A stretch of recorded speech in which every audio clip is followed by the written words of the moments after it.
Hey, LeBron. Frank was saying that that you switched some of the spacing for the screen roll action just from last night in Golden State, and you thought the Wolves had a hard time picking that up in the fourth quarter. Just wondered if you could be, and to what degree you could be specific about how you were manipulating that and what you saw and what was different.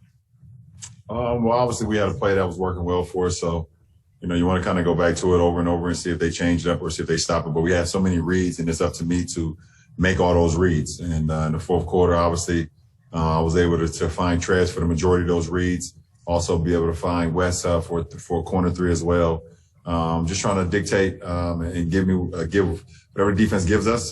Just try to put the ball on time on target, make the right reads, and I was able to do that, especially in that fourth when I entered the game. Trez said in the walk-off interview that he credited for his hands playing football in high school and also some track and field stuff like shot put and discus. You, of course, played football. Just wondered what your thought was on young athletes playing other sports, how that evolves and how that can develop something like that, and what you see with Trez in that context. Yeah, for sure. I mean, it's all about hand-eye coordination. You get that when you're a kid and you playing touch football, you're playing free frog, you're playing intramural sports and things of that nature. You get that hand-eye coordination.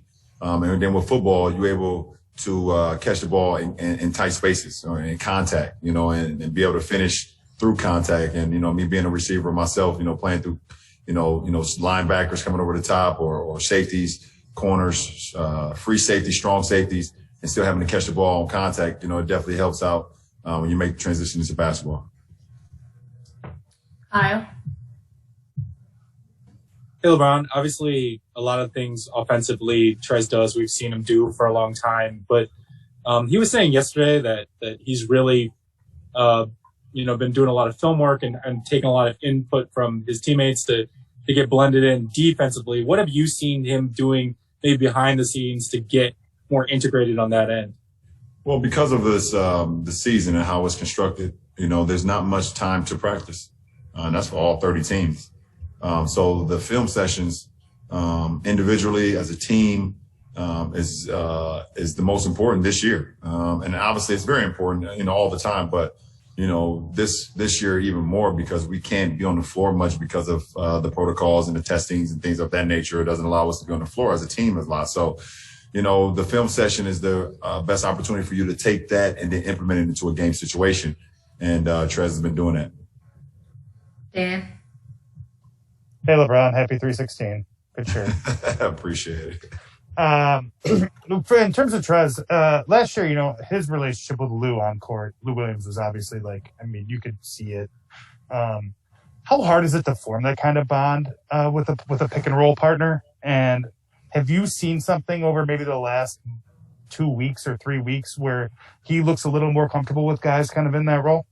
No, I think he's definitely growing more accustomed, and obviously, that dynamic duo and him and Lou for those years was exceptional. Lou Will having the threat to come off and score, but also Lou Will having the threat to make that pocket pass and Trez with his ability to roll and finish and catch and finish was just very dynamic for so many years. So, I automatically, when we got him, I knew it could be something that we could exploit because my ability to play the pick and roll game, my ability to pass the ball, his ability to catch and finish. So I think as of late, we know where we are on the floor. We know the sets that we're in.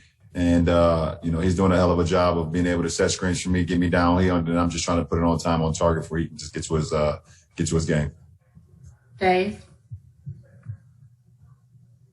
Hey, LeBron, I know comparison can be the thief of joy, and so I don't necessarily want to have you compare Talen Horton-Tucker to any specific player, but on consecutive nights, he plays against a game that has James Wiseman in it. Tonight, Anthony Edwards in it.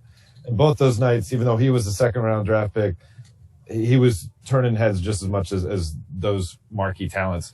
When you look at him, I just asked Kuz about this too. Can you see a few steps beyond where he is with this team? And could there be something special ahead for Talen Horton-Tucker? It's something we've talked about all year. And let's be honest. If you go back in the draft and redo the draft from last year, Talen Horton-Tucker would not go in the second round. We're super duper lucky and blessed to be able to grab him when we were able to grab him, out of Iowa State.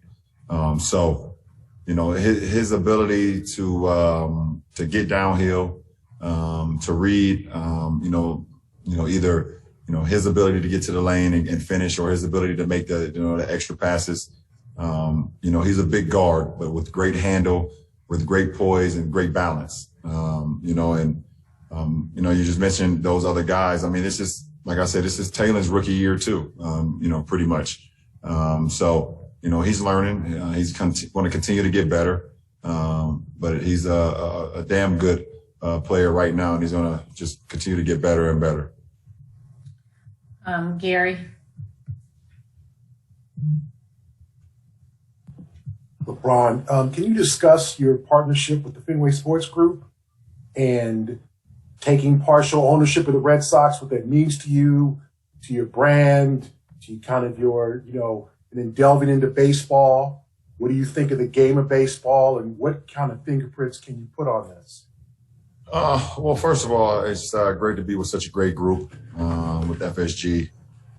They've done so many great things over the years, and just that collective group of people, they're just amazing to be partners with. As far as the Red Sox, obviously a historical franchise, and we know the history of the World Series championships they've brought back home to Boston, and the players that's come through there, and the legacy that they hold in that area. So I think for me and for my partner Maverick to be the first two black men to be a part of that ownership group in the history of that franchise, I think it's pretty damn cool. It gives me and people that look like me, hope and inspiration that they can be in a position like that as well, that it can be done. It gives my kids at my I Promise school more and more inspiration as well. But it's a great day for myself, for my family, for my school, for my business partner Maverick Carter, and everyone that has something to do with our group. But it's a pretty amazing thing, and for me to continue to build my portfolio off the floor, also in a beautiful game like baseball. So, thanks for the question, Gary. Last question, Mark Medina. And LeBron, and kind of lieu of that, would you consider it a long-term goal whenever your career is over to be part of an NBA ownership group? Yeah, I've always said that. My goal is to own a team, own an NBA team. I got so much to give to the game. I know what it takes to win at this level. I know talent. I also know how to run a business as well. And, so that is my goal. My goal is to own an NBA franchise. And, it'll be sooner than later. Appreciate it. Thank you.